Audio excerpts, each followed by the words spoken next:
on, members of the Barrio? It's John, and this is our second and final vlog from Puerto Vallarta.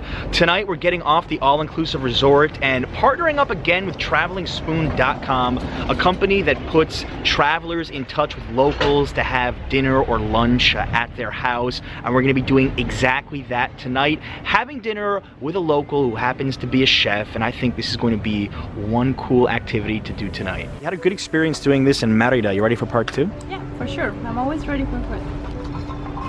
We're gonna offer you one beer.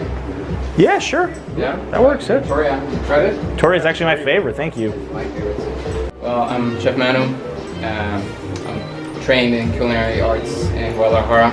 We have some Mexican tuna poke. I have some fresh sea bass ceviche. We're gonna make some shrimp gorditas. Wow. Okay. And we're gonna end it with Octopus Al Ajillo. My twin brother is going to be blogging it. He has his own blog. I'll put a link to it down below if you want to check out his story on this. That's a Mexican version of tuna poke. Fresh yellowfin tuna. We have some chiles güeros, which is a yellow sweet chili that's been sauteed with soy sauce. Okay. Gives the Asian touch. We have some cilantro and fresh avocado. Last time I had poke was in Kona, Hawaii at this just incredible spot, and I know that we're pretty close to the water here, so let's check this out. Alright, here we go, first bite. This is excellent. First word that comes to mind for me is fresh. This tastes extremely fresh. It reminds me of the Hawaii poke a little bit, actually. And I like the sauce. Oh, what did you say it was? The salsa molata. A little bit spicy, not too strong, but I like the compliment to this. I'm gonna put more of the salsa on for sure. We got the next one. Sea bass ceviche. Ceviche is always really simple. You can't really make ceviche too complicated because all you want to taste is the freshness of the fish. So we have a very simple ceviche, just onions, cucumber, and black pepper.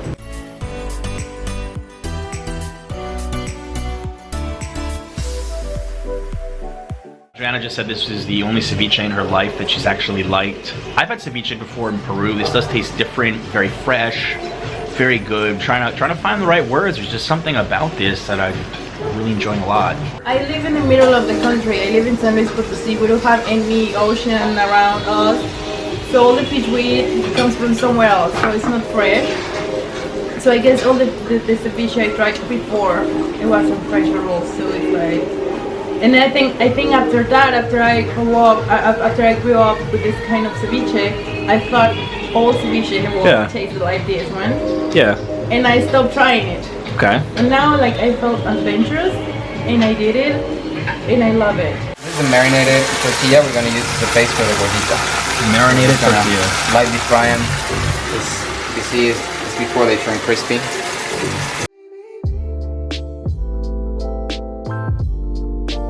Shrimp gorditas. We have a marinated tortilla as a base.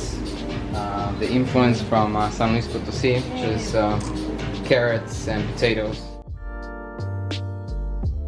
I love shrimp, by the way. Shrimp is my favorite seafood by far. I don't know what I like better, the shrimp itself here or the tortilla, which was really well baked. It's just such a nice combination.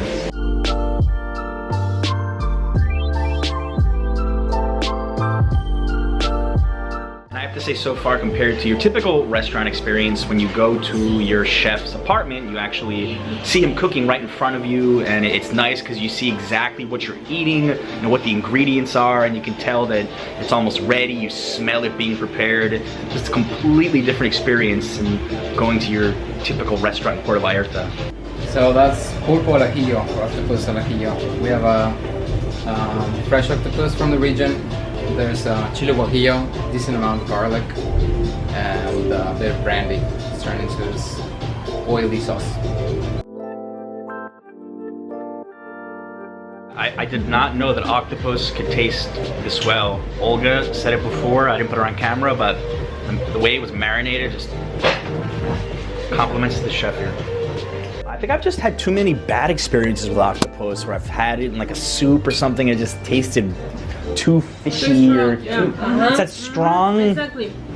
Chewy. something. Oh.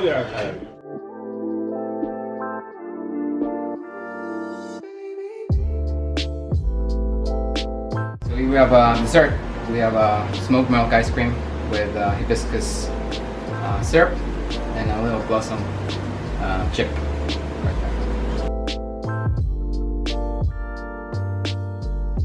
Everything we had has complemented the prior dish, like all the way up until the dessert now. I'm feeling awesome, and I agree with what you said earlier. I'm happy this is our last meal. I don't think we're gonna top this at the all-inclusive resort. Whenever you guys want to come visit, try some of our local cuisine. We can do the full experience. Just go to the market, do a cooking class, show you what we can do with this fresh local produce. Thank you so much for having us. That was incredible. My pleasure. Great. Thank you. Really nice to meet you guys. I would recommend it. It's amazing, and it changed my perspective of seafood. That's like big deal for me. So you have to try it. All right, members of the Barrio, that was an incredible time, and when I look back on my trip in Puerto Vallarta, I think I might remember this at-home experience with a gourmet chef like Manuel more than any of our time in the pool or in the ocean. This is the second great experience I've had with travelingspoon.com. If you want to have this in-home experience with Manuel, I'm going to put a link down below. You can do the same thing we did. He might even change up the menu a bit. That seafood was fantastic. Everything was fresh. And if you want to go out on the town of Puerto Vallarta, instead of going to a restaurant, take your money and go to the chef's house himself. Watch him cook the food. Trust me, well worth it. All right, guys, make sure to subscribe if you are new to the channel. We are heading back to Guadalajara. We've got Jalisco for the rest of the month. Thank you so much for watching. Until next time. I already said it. No, but I wanted your reaction of trying it, like yeah. Don't put that in the video, please.